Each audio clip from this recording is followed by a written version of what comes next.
resiliência e endorfina. Esses dois termos estão muito relacionados. Só que as pessoas não entendem exatamente nem o papel da endorfina e nem exatamente o que é resiliência. Se você acredita que resiliência é suportar o insuportável, você está se tornando uma vítima da liderança tóxica ou de outros processos organizacionais que podem ser igualmente tóxicos. Então, o que é resiliência? Resiliência, na verdade, é um termo que veio da engenharia, ou melhor, até da física. Melhor ainda, mistura física com engenharia civil e você vai ter, por exemplo, a resistência de materiais. Na resistência de materiais, a gente aprende que um corpo ou um objeto tem resiliência se, uma vez deformado, ele tende a voltar ao seu estado original com o mínimo de, digamos, sequelas. Por exemplo, quem nunca desdobrou, abriu, torceu um clipe de papel? Quando você está um pouco entediado, quando você tem uma crise de criatividade, por exemplo, você abre o clipe, ou o clipe. Se você desdobrar esse pequeno arame e depois você tentar fazer com que ele se torne um clipe de novo, provavelmente ele vai ser um clipe com muita sequela. Ele não vai desempenhar o papel dele tão bem quanto antes. Você pode até ter um certo trabalho e ele vai ter um nível aí de recuperação e funcionalidade, mas ele sofreu um desgaste irreparável. Este é um objeto com baixa resiliência. Agora, se você pegar algo mais flexível, uma barra de borracha, por exemplo, ou uma esponja, como essa, e você deformar esse objeto de uma maneira até muito mais dramática e intensa do que você fez com o clipe. Ao soltá-lo, ele tende a recuperar a sua funcionalidade e recuperar o formato original com o mínimo de sequela. Esse objeto pode ter sido pressionado e comprimido diversas vezes, e ele volta ao seu estado original e à sua condição de funcionalidade. Este é um objeto, ou um material, se você preferir, com um alto nível de resiliência. Então, vamos voltar lá à nossa amiga endorfina. Será que a endorfina permite que você volte ao seu estado anterior a uma crise, por exemplo? Seja uma crise de pequenas proporções, a discussão de uma relação, por exemplo, que se estende até às 3 da madrugada. Seja uma crise de dimensões planetárias. Será que, passado esse momento de crise, que nós já sabemos que é sempre um momento de transformação, você volta ao seu estado original mais ou menos como você estava antes? Ou você vai ter sequelas que serão difíceis de serem recuperadas? E, num certo sentido, você envelheceu um pouco. Você deixou alguns anos da sua juventude naquela situação. Que, repito, pode ser na vida pessoal, uma briga de casal, ou pode ser a relação com um líder tóxico dentro de uma empresa, dentro de uma organização.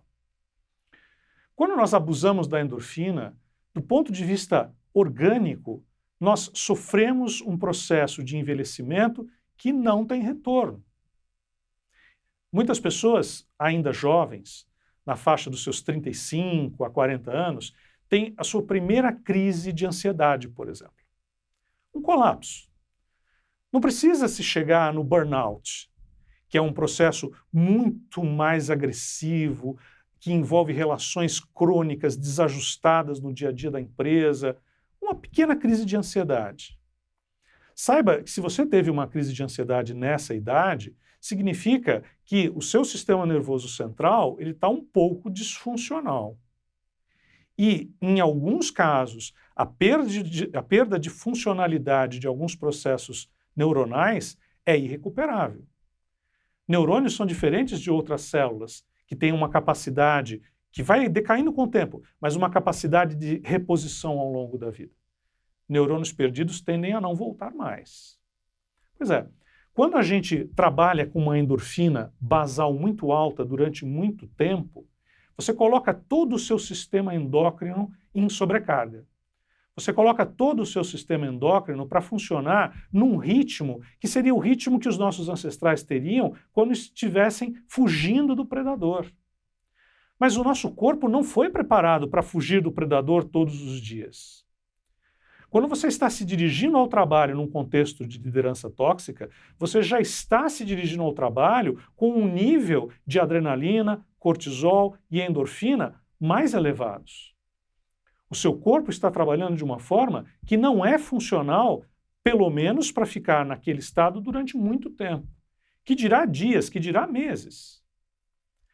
Existem alguns sintomas de que você está sendo submetido a um processo de liderança desgastante do ponto de vista orgânico e que você está se intoxicando com substâncias que o seu próprio corpo produz.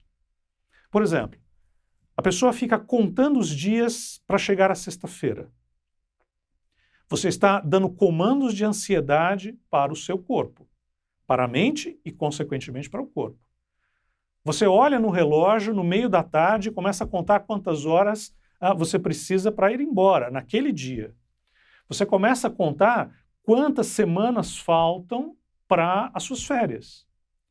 Quando você está assim, sendo vítima dessa cronologia tóxica, você está ensinando o seu corpo a esperar por algo que é muito desejado porque é a via de escape para uma condição indesejável. Esses processos de ansiedade, em um certo momento, se automatizam. Eles se tornam involuntários, automáticos e inconscientes.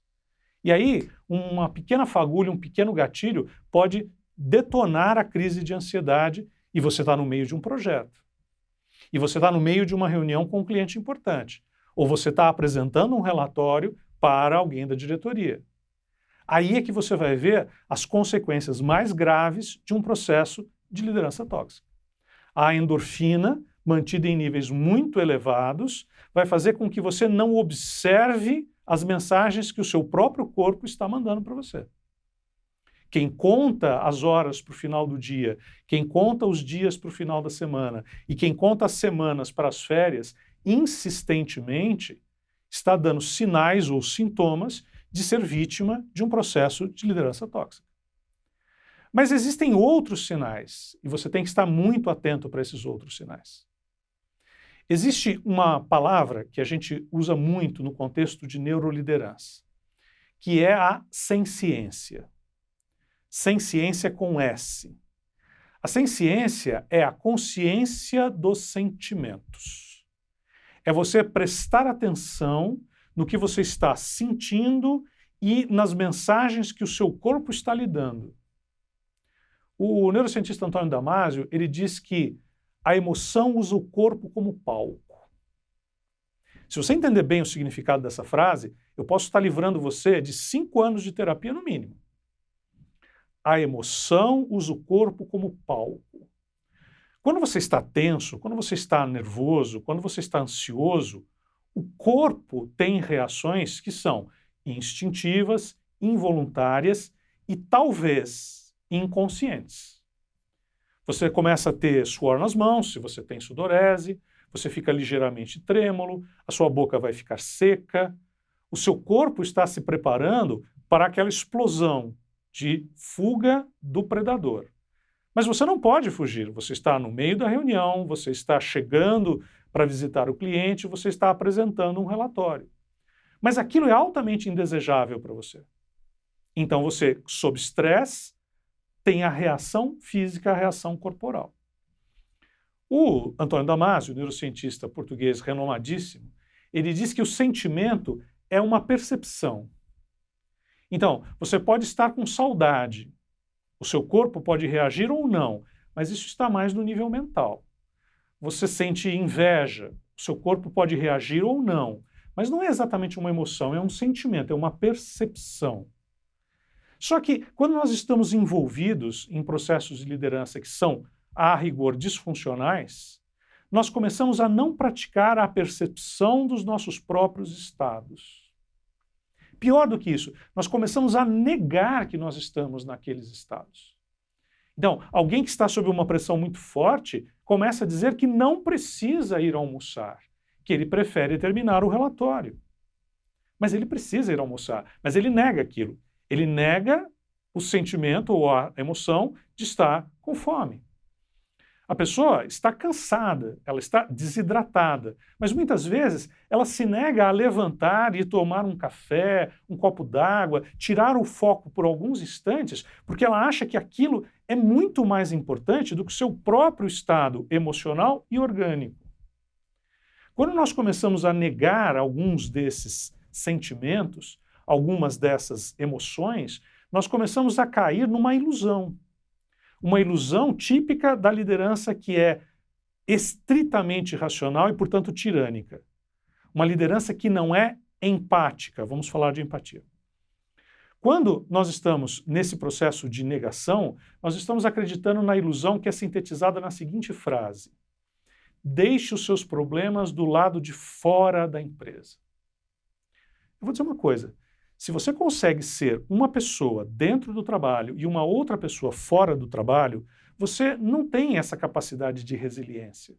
Você pode ser esquizofrênico, porque você é duas pessoas.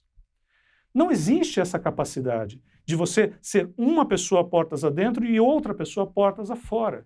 E o líder que acredita nisso e o líder que cobra isso dos seus liderados, ele está, do ponto de vista orgânico, prejudicando os seus liderados. Volta lá nos 3 tipos puros de dominação legítima, então, e vamos propor aqui uma mescla entre a sociologia do Max Weber, aplicada num contexto corporativo, e os avanços da neurociência que começaram a acelerar da década de 1990 para cá. Um líder carismático, ele muitas vezes olha no olho do liderado e ele empatiza com o liderado. Se lembra de uma coisa que eu falei logo no início? Aníbal era um general cartaginês que quase derrotou a República Romana lá na Antiguidade, no século II a.C. Ele montou um exército com vários povos do norte da África e do sul da Europa. E ele aprendia algumas frases básicas no idioma de cada um desses povos. E se dirigia a cada um deles no idioma deles mesmos. Ou seja, ele se colocava no lugar do liderado. E isso acentuava o papel da sua liderança carismática. Empatia é isso. É você, de uma maneira voluntária, cognitiva e racional, utilizar elementos da cultura, da percepção, do ponto de vista do outro e se colocar no lugar dele de alguma forma. É claro, você nunca vai sentir o que o outro sente. Isso seria quase paranormalidade. Mas você procura se colocar no lugar do outro e olhar o mundo pelo olhar do outro. Ora, aí nós começamos a perceber que a liderança que é mais cognitiva, que é a liderança racional, ela está sendo mesclada com a liderança, por exemplo, carismática. Um líder, na verdade, ele consegue misturar esses 3 tipos puros de dominação legítima ou de exercício da liderança, respeitando que cada um de nós é um ser biológico. Então, será que no lugar dele eu me sentiria em condições? Será que no lugar dele eu suportaria essa pressão? Ou o que eu preciso em termos de um gatilho motivacional para que ele legitime o comando que eu, líder, estou dando? Um líder que esqueceu que foi liderado um dia, ele não vai conseguir fazer essa mescla de uma maneira adequada. Ou, lembre-se de uma outra frase que eu falei também lá no início. Napoleão, um dos grandes líderes da história, um dos maiores estrategistas que o mundo já viu, ele disse: o líder tem que ser um vendedor de esperança. Esperança não é uma coisa racional. Se você tem uma doença e existe uma probabilidade de cura, isso é racional, é probabilidade. Mas se você acredita que você está no grupo dos que são curados, você tem uma esperança. E isso move o seu liderado. Ele acreditar no sucesso do projeto, ele compartilhar dos valores da empresa e acreditar que no final das contas tudo vai dar muito, muito certo. Aí você está numa outra substância e num outro processo cerebral. Quando o líder consegue misturar elementos, principalmente carismáticos e racionais, e em certas culturas também os elementos tradicionais, ele está medindo, de certa forma, a sua capacidade empática através daquele brilho nos olhos do colaborador. Fernando Pessoa disse, cada ser humano é do tamanho dos seus sonhos. E sonhar enquanto projetar um futuro também é uma habilidade cerebral. O ser humano consegue, em cada ato que pratica, imaginar as consequências desses atos. Sabe qual é a área do cérebro que projeta? É a área mais cognitiva. Nós antecipamos as consequências dos nossos atos. Mas quando a gente faz isso, não é só a área racional do cérebro que está funcionando. O Paul MacLean, lá no livro dele de 1990, acreditava que o nosso cérebro era triuno. Existia um cérebro mais primitivo, recoberto por um cérebro um pouco mais avançado, recoberto por um cérebro ainda mais avançado, com o nosso pré-frontal que nos faz sermos, assim, uma espécie animal tão inteligente. Só que se o ser humano fosse realmente tão inteligente, tão cognitivo, ele não estaria destruindo o planeta como ele está. Então, certamente não é a racionalidade que vai salvar a raça humana, mas é a capacidade de combinar elementos. É a capacidade do líder se colocar no papel do liderado, observar o mundo sob a ótica dele e mexer com aquilo que é muito mais emocional, que é muito mais carismático. É quase um magnetismo pessoal, de fazer com que o liderado sonhe com o futuro da empresa, com o futuro da carreira dele, com o futuro da equipe na qual ele está inserido e assim sucessivamente. Veja, nós agora resgatamos a racionalidade. De um lado, nós dissemos que a racionalidade é uma linguagem. A racionalidade é a mesma para todos, 2 e 2 são 4 na base 10. Então eu uso a racionalidade num processo de comunicação. Mas a comunicação sozinha não é a motivação, e a comunicação sozinha não é a legitimação. Exige-se empatia, a capacidade de nós olharmos o mundo sob a ótica do liderado. E, por fim, empatia não se confunde com simpatia. Simpatia, do ponto de vista das neurociências, é um contágio. Alguém está chorando pelas razões dele, eu choro pelas minhas. Eu fui contaminado emocionalmente. A empatia é um processo voluntário e cognitivo, essencial na liderança. E agora nós temos todos os elementos para caminhar para o final. Então, como ser um líder ou um liderado num contexto de crise? Agora a gente pode fazer a nossa síntese, que é o que nós vamos empreender a partir de agora.